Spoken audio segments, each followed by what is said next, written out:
پہلی آیت نمبر 12، قل للذین کفروا ستغلبون وتحشرون الی جہنم وبئس المہاد، ان کافروں سے کہہ دیجئے تم عنقریب مغلوب ہوگے اور جہنم رسید کیے جاؤ گے، تحشرون الی جہنم، جہنم رسید کیے جاؤ گے، وبئس المہاد، جو تمہارا بہت برا ٹھکانہ ہے۔ یہ آیت اصل میں نازل ہوئی تھی غزوہ بدر کے بعد۔ مسلمان غزوہ بدر سے جب فتح یاب ہو کر واپس آئے تو بالکل ایک بدلی ہوئی قوم بن کر اللہ تعالیٰ نے ایسی عظیم نصرت مسلمانوں کو دکھا دی اور بالکل ناقابل یقین فتح مسلمانوں کو ملی۔ فرشتوں کو مسلمانوں نے خود اترتے اور میدان جہاد میں اپنے ساتھ مل کر لڑتے دیکھ لیا تو ان کا ایمان اور ان کی نفسیات ایک دم بہت بلندی پر چلے۔ جب یہ مدینہ واپس آئے، مدینہ منورہ میں یہود کے 3 قبائل تھے۔ ایک قبیلہ تھا بنو قینقاع جو نشیبی علاقے میں مسلمانوں کے ساتھ رہتا تھا اور ان کے اور مسلمانوں کے گھر بالکل آپس میں ملے جلے تھے، یعنی ہم دیوار اور اس طرح پڑوس کا معاملہ تھا۔ دوسرا قبیلہ تھا بنو نذیر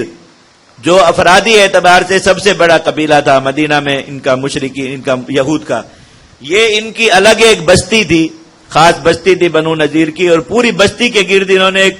قلعے کی طرح ایک اونچی دیوار بنا رکھی تھی، اندر گھر تھے۔ یہ اپنی اس قلعہ بند بستی میں رہتے تھے اور وہیں باہر ان کے باغات وغیرہ تھے۔ مدینہ میں ایک طرف ان کا علاقہ تھا خیبر کے راستے پر۔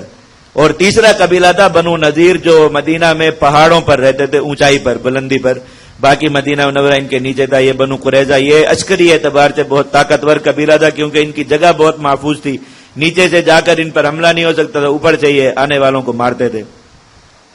جب یہ مسلمان غزوہ بدر سے فاتح ہو کر واپس آئے تو بنو قینقاع نے مشورہ کیا اور انہوں نے کہا کہ یہ مسلمان اس فتح کے بعد ایک دم بدل کے آگے، اب بات بھی دوسرے انداز میں کرتے ہیں، اور وہ پہلے والا معاملہ نہیں رہا جو تھوڑی پریشانی اور خوف کی کیفیت میں یہ لوگ رہتے تھے، اب بالکل بدل گئے۔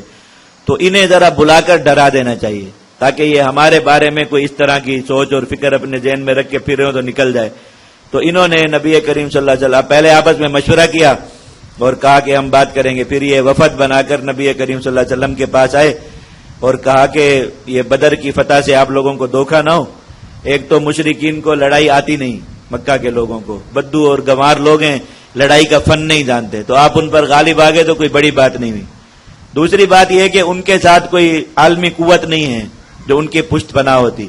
اور ہمارے ساتھ روم کی اتنی بڑی قوت ہے جو روئے زمین پر اس وقت تعداد کے اعتبار سے سب سے بڑی طاقت تھی۔ عسکری اعتبار سے فارس زیادہ مضبوط تھے لیکن تعداد کے اعتبار سے لشکر روم کا بڑا تھا اور علاقہ بھی ان کا بڑا تھا، اور وہ چونکہ اہل کتاب تھے تو یہود کی پوری پشت پناہی کرتے تھے، کہا وہ بھی ہمارے ساتھ ہیں، تو اگر یہاں ہمیں کسی نے کچھ کہا تو وہ بھی ہماری مدد کے لیے آئیں گے، اس لیے آپ لوگ ذرا ہوشیار رہیں۔ اللہ تعالیٰ نے نبی کریم صلی اللہ علیہ وسلم کو وحی فرمائی کہ کوئی وہ نہیں، گھبراہٹ نہیں، کوئی پریشانی نہیں، اور اس بات کے آگے ذرا بھی خوف نہیں کہ اتنی بڑی قوت ان کے پیچھے، سیدھا سیدھا ان کو کہیے کہ مغلوب بھی ہوگے اور جہنم رسید کیے جاؤ گے، تمہیں دبائیں گے بھی، تمہیں ماریں گے بھی، سیدھے الفاظ میں ان سے کہہ دیجیے۔ اور اللہ تعالیٰ نے عنقریب ہی دکھایا،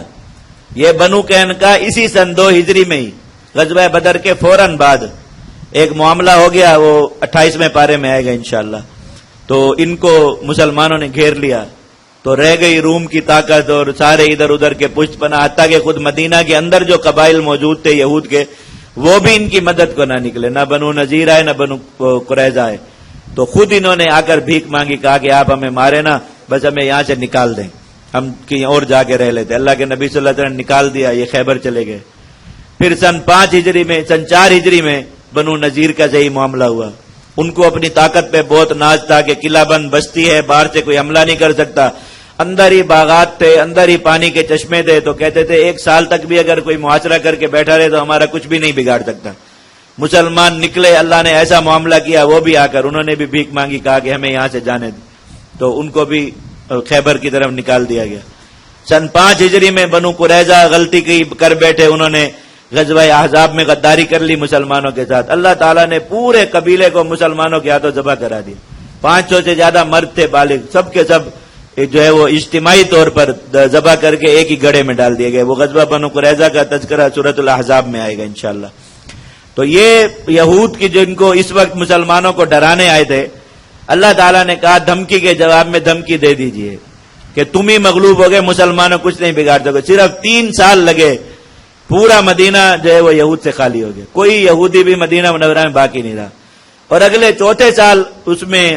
سن 6 ہجری میں اللہ کے نبی صلی اللہ علیہ وسلم نے خیبر جو ان کا ٹھکانہ تھا وہاں پر حملہ کیا تو وہ بھی سارا فتح کر لیا. اس میں بہت یہودی مارے گئے اور کئی جو ہے وہ بھاگ گئے ملک شام کی طرف. جو باقی رہے مسلمانوں کے ملازم بن کے رہے، کہا کہ آپ ہمیں یہاں رہنے دیجئے تو ہم آپ کی زمینوں میں خدمت گاری کریں گے اور باغات کا نظام ہم سنبھالیں گے، جو فصل ہوا کرے گی آپ کو دیا کریں گے تو اس میں ہمارا حصہ مقرر کر دیں، ہمیں مزدوری دے دیا کریں. اللہ کے نبی صلی اللہ علیہ وسلم نے اس طرح مغلوبیت کی حالت میں ان کو رہنے کی اجازت دے دی. اب دیکھو جو گئے جہنم رسید ہوئے، جو باقی بچے تغلبون وہ مغلوب ہو کر رہے. حضرت عمر رضی اللہ تعالیٰ نے اپنے دور خلافت میں ان یہود کو جو یہاں ملازم بن کے رہے تھے انہیں بھی نکال دیا تھا اور انہیں کہا تھا کہ ملک شام جا کر رہو، اس علاقے کو پاک کرو، یہاں سے چلے جاؤ. تو پھر یہ سارے کے سارے یہاں سے نکل گئے کیونکہ اللہ کے نبی صلی اللہ علیہ وسلم کی وصیت تھی کہ ان کو یہاں سے نکالا جائے. تو اس طرح اللہ تعالیٰ نے مسلمانوں کے ہاتھوں انہیں دھمکی دلائی اور چند سالوں میں اسے پورا بھی کر کے دکھا دیا.